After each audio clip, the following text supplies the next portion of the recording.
Nakita ng mga tao ang Antikristo bilang isang lalaki na magpapakita sa hinaharap sa maraming tao.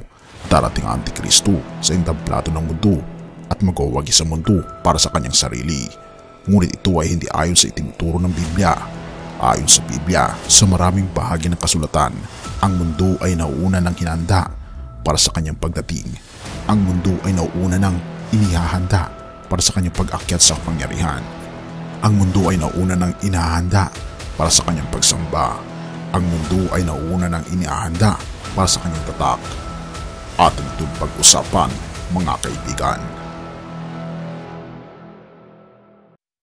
Unang 1:4 verse 3.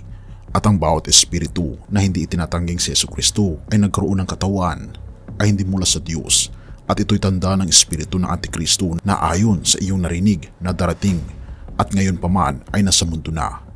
Pangalawang Tesalonica 2:7. Para sa ang hiwaga ng kasamaan ay simula ng umiral, at tanging ang nagpipigil ay pipigilin hanggang ito'y alisin.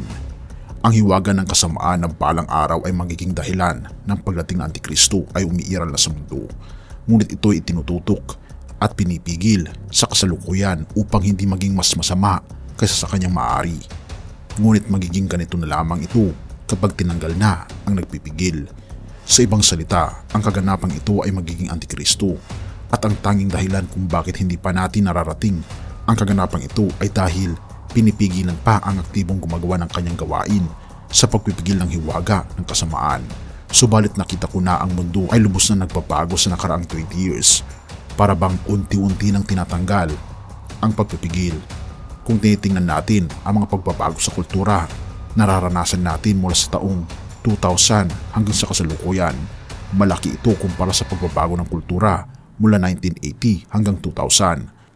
Ang hiwaga ng kasamaan ay nagtatrabaho na.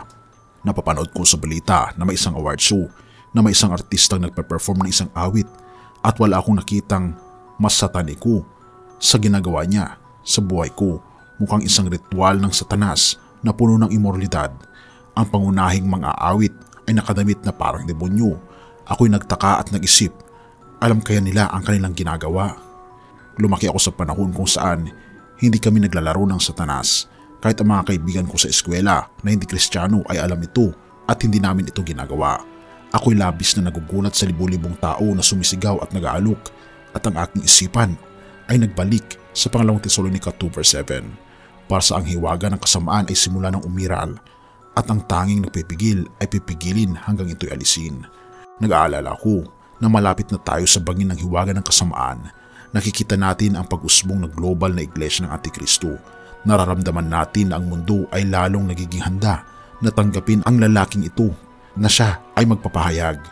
Sa Apokalipsis 13 verse 16-18, ito ay nagpapakita na lahat ng maliit man o malaki, mayaman man o mahirap, malaya man o bilanggo, ay kinakailangang tanggapin ang tatak sa kanilang kanang kamay o noo upang makabili o makapagbenta. Kaya't ito ay pagpili, at ito ay isang paraan para makabili o makabenta. Ngunit paano ito magiging posible? Isa sa mga dahilan ay ang panlilinlang ng maling propeta ng Antikristo. May isa pa ring dahilan, ang pang-aaksa ng walang tatak, walang makakabili o makakapagbenta. At sa mga nakaraang pag-uusap, tinalakay natin ang dalawang dahilan na ito, ang paglilinlang at ang pag-aaksa. Subalit may isa pang dahilan na hindi natin napag-usapan, at ito ay ang mundo na handa na para sa tatak na ito, ang tatak ng halimaw, ang pagsunod sa halimaw at sa kanyang tuntunin, at ang pagtangki sa tuntunin ng ating Panginoong Diyos, dahil binabanggit sa John 14 verse 15, kung ako'y inyong iniibig ay susundin niyo ang aking mga utos. Ano nga ba ang utos ng ating Panginoon? Una, huwag ka magkakaroon ng Diyos maliban sa Kanya. Pangalawa, huwag tayong gagawa ng anumang inukit o anumang mga bagay na mga rebulto na ayon sa banal na kasulatan.